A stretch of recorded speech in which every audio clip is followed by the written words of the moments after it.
आदित्य शयन और रोहिणी चंद्र शयन व्रत, तड़ाक की प्रतिष्ठा और वृक्षारोपण की विधि तथा सौभाग्य शयन व्रत का वर्णन।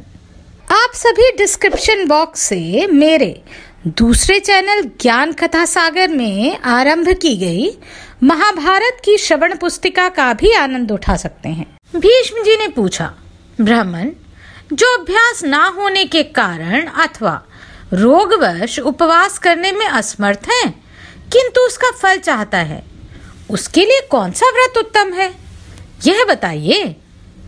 पुलस्त्य जी ने कहा, राजन, जो लोग उपवास करने में असमर्थ हैं उनके लिए वही व्रत अभिष्ट है जिसमें दिन भर उपवास करके रात्रि में भोजन का विधान हो। मैं ऐसे महान व्रत का परिचय देता हूँ, सुनो। उस व्रत का नाम है आदित्य शयन।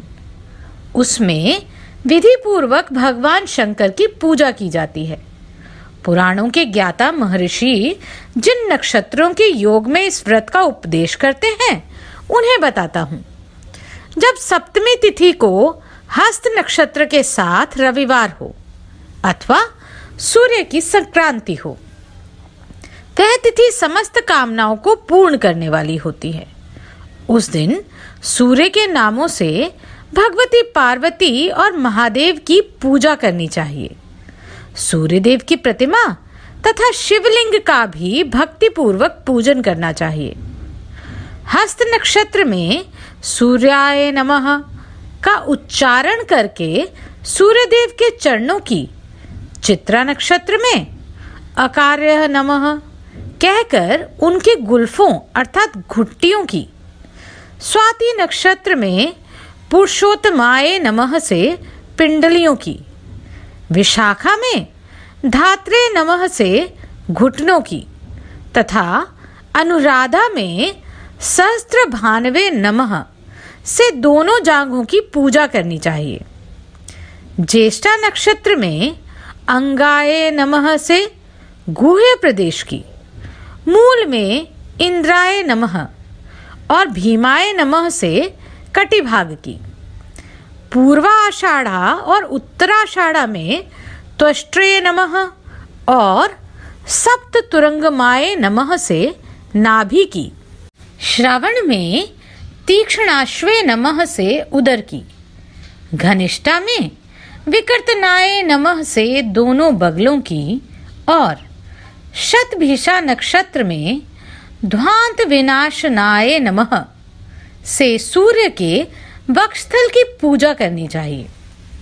पूर्वा और उत्तरा भाद्रपदा में चंडकराय नमः से दोनों भुजाओं का, रेवती में साम्रामधिषाय नमः से दोनों हाथों का, अश्वनी में सप्ताश्व धुरंधराय नमः से नखों का और भरणी में दिवाकराय नमः से भगवान सूर्य के कंठ का पूजन करें।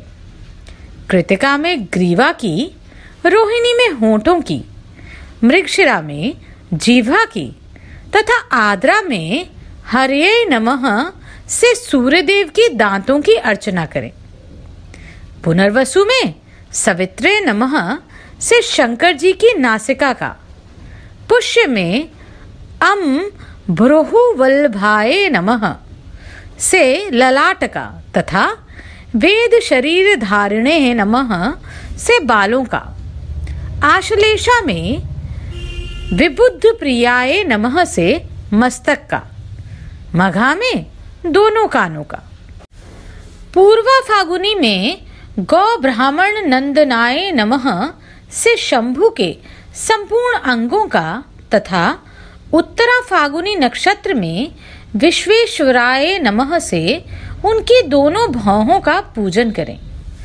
पाश, अंकुश, कमल, त्रिशूल, कपाल, सर्प, चंद्रमा तथा धनुष धारण करने वाले श्री महादेव जी को नमस्कार है। गयासुर, कामदेव, त्रिपुर और अंधकासुर आदि के विनाश के मूल कारण भगवान श्री शिव को प्रणाम है। इत्यादि वाक्यों का उच्चारण करके प्रत्येक अंग की पूजा करने के पश्चात विश्वेश्वराय नमः से भगवान के मस्तक का पूजन करना चाहिए। तदनंतर अन्न भोजन करना उचित है। भोजन में तेल और खारे नमक का संपर्क नहीं रखना चाहिए। मांस और अचिष्ट अन्न का तो कदापि सेवन ना करें। राजन, इस प्रकार रात्रि में शुद्ध भोजन करके पुनर्वसु नक्षत्र में दान करना चाहिए। किसी बर्तन में 1 सेर अघनी का चावल, गूलर की लकड़ी का पात्र तथा घृत रखकर सुवर्ण के साथ उसे ब्राह्मण को दान करें। 7वें दिन के पारण में दिनों की अपेक्षा 1 जोड़ा वस्त्र अधिक दान करना चाहिए। 14वें दिन के पारण में गुड़, खीर और घृत आदि के द्वारा ब्राह्मण को भक्ति पूर्वक भोजन कराएं। तदनंतर कर्णिका सहित सोने का अष्टदल कमल बनवाएं, जो 8 अंगुल का हो तथा जिसमें पद्मराग मणि अर्थात नीलम की पत्तियां अंकित की गई हों। फिर सुंदर शैया तैयार करवाएं, जिस पर सुंदर बिछौने बिछाकर तकिया रखा गया हो और ऊपर से चंदोवा तना हो। शैया के ऊपर पंखा रखा गया हो। उसके आसपास खड़ाऊं, जूता, छत्र, चंवर, आसन और दर्पण रखे हों। फल, वस्त्र, चंदन तथा आभूषणों से यह शैया सुशोभित होनी चाहिए। ऊपर बताए हुए सोने के कमल को उस शैया पर रख दे। इसके बाद मंत्रोच्चारण पूर्वक दूध देने वाली अत्यंत सीधी कपिला गौ का दान करें। वह गौ उत्तम गुणों से संपन्न, वस्त्राभूषणों से सुशोभित और बछड़े सहित होनी चाहिए। उसके खुर चांदी से और सींग सोने से मढ़े होने चाहिए तथा उसके साथ कांसी की दोहनी होनी चाहिए। दिन के पूर्व भाग में ही दान करना उचित है। समय का उल्लंघन कदापि नहीं करना चाहिए। शय्यादान के पश्चात इस प्रकार प्रार्थना करें: सूर्यदेव, जिस प्रकार आपकी शैया कांति, धृति, श्री और पुष्टि से कभी सूनी नहीं होती, वैसे ही मेरी भी वृद्धि हो। वेदों के विद्वान आपके सिवा और किसी को निष्पाप नहीं जानते, इसलिए आप संपूर्ण दुखों से भरे हुए इस संसार सागर से मेरा उद्धार कीजिए। इसके पश्चात भगवान की प्रदक्षिणा करके उन्हें प्रणाम करने के अनंतर विसर्जन करें। शैया और गौ आदि को ब्राह्मण के घर पहुंचा दें।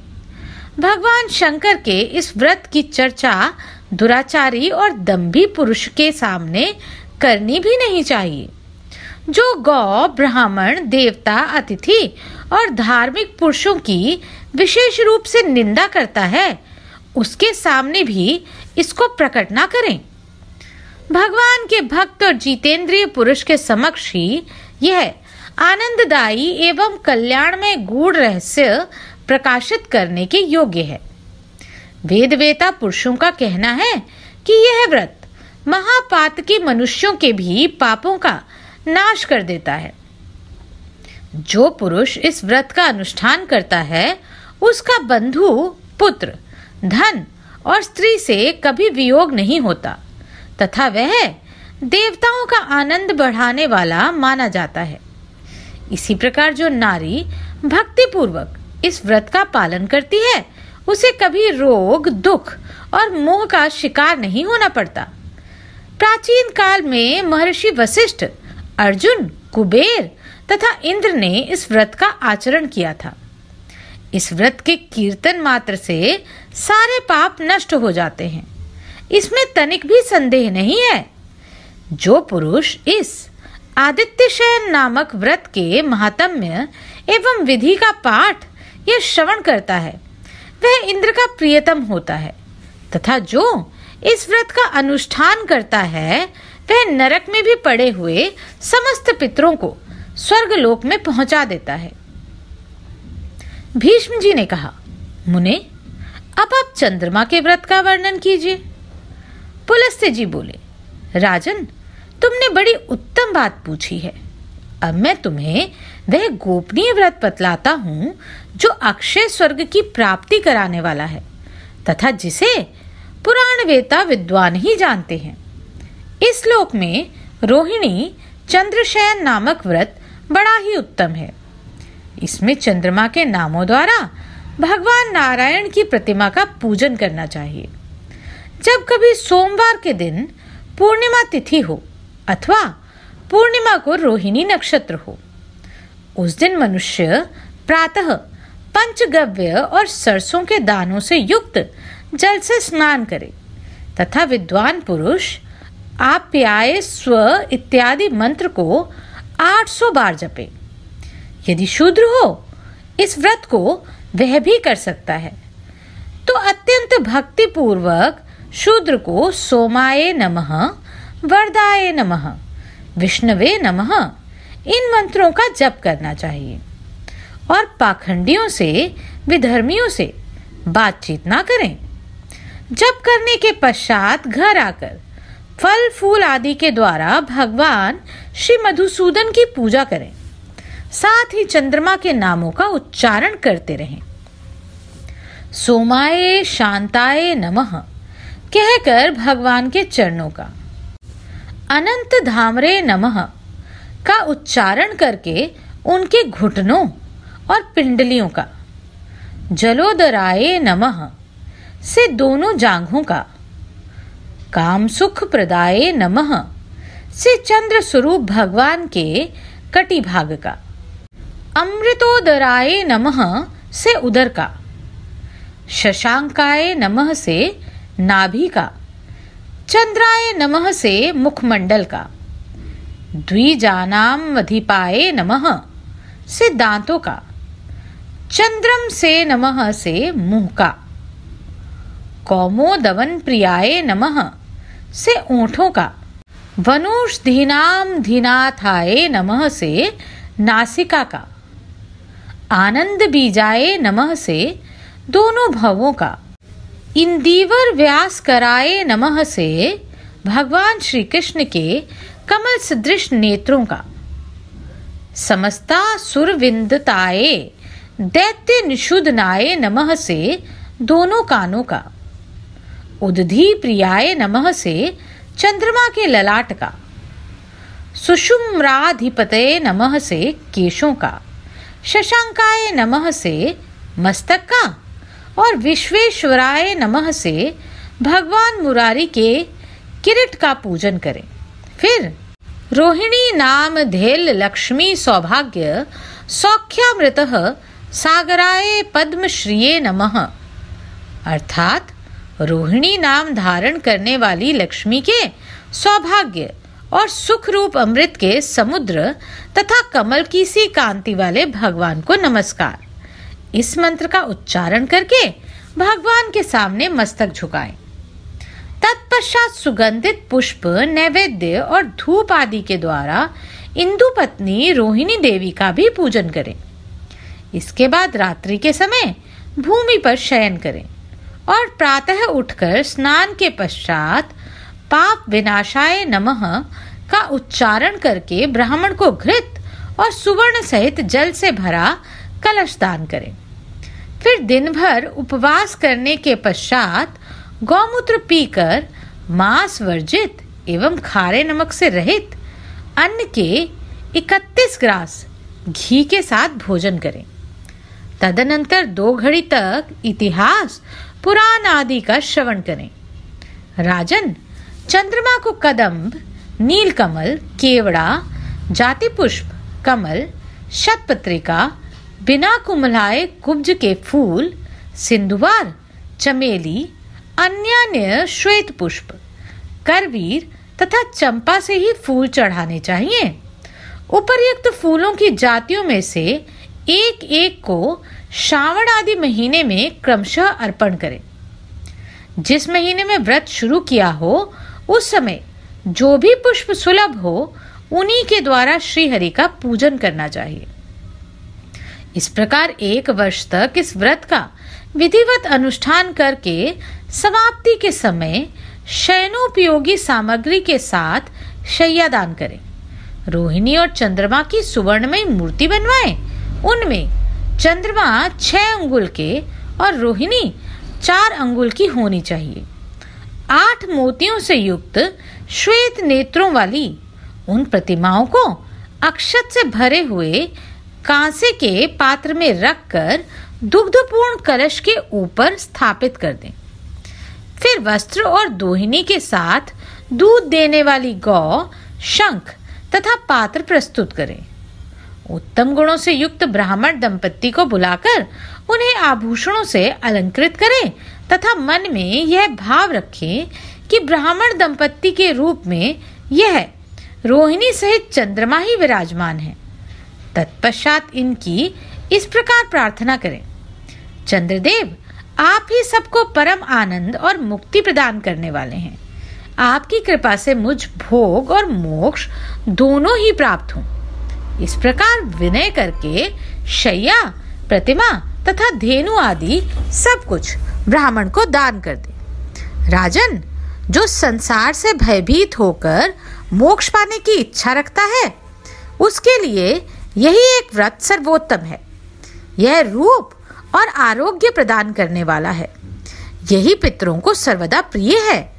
जो इसका अनुष्ठान करता है वह त्रिभुवन का अधिपति होकर 2100 कल्पों तक चंद्रलोक में निवास करता है। उसके बाद विद्युत होकर मुक्त हो जाता है।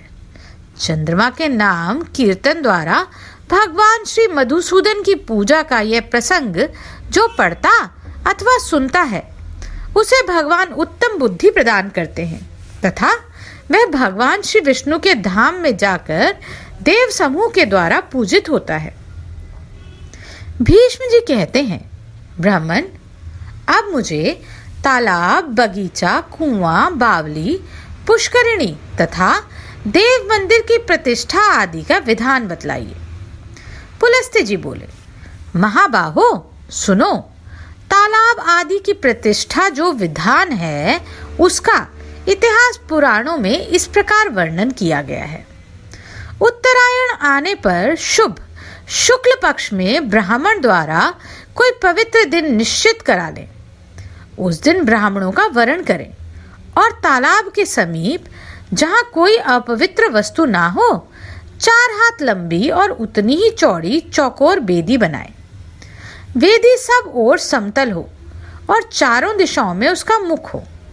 फिर 16 हाथ का मंडप तैयार करवाएं, जिसके चारों ओर एक एक दरवाजा हो। वेदी के सब ओर कुंडों का निर्माण करवाएं। कुंडों की संख्या 9, 7 या 5 होनी चाहिए। कुंडों की लंबाई चौड़ाई 1-1 रत्ती की हो तथा ये सभी 3-3 मेखलाओं से सुशोभित हो। उसमें यथास्थान योनि और मुख भी बने होने चाहिए। योनि की लंबाई 1 बीता और चौड़ाई 6-7 अंगुल की हो। मेखलाएं 3 पर्व की, ऊंची और 1 हाथ लंबी हों। कोहनी से लेकर मुट्ठी बंधे हुए हाथ तक की लंबाई को रत्री या अरत्री कहते हैं। अंगुलियों के पौरों को पर्व कहते हैं। वे चारों ओर से एक समान एक रंग की बनी हों। सबके समीप ध्वजा और पताकाएं लगाई जाएं। मंडप के चारों ओर क्रमशः पीपल, गूलर, पाकड़ और बरगद की शाखाओं के दरवाजे बनाए जाएं। वहां 8 होता है। 8 द्वारपाल तथा 8 जप करने वाले ब्राह्मणों का वरण किया जाए।